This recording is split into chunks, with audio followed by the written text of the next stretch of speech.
We need to install with the concrete support. This is not the standard installation. They use the brick to keep the level.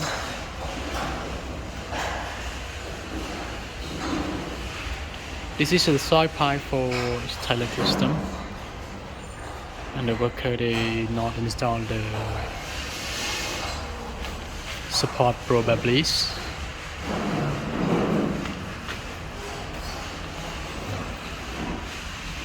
So this is not acceptable installation. We need the concrete support with the correct level.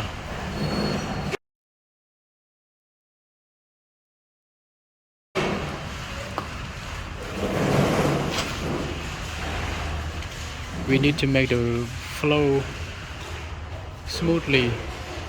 If not install the support with the concrete support, we will reject this installation.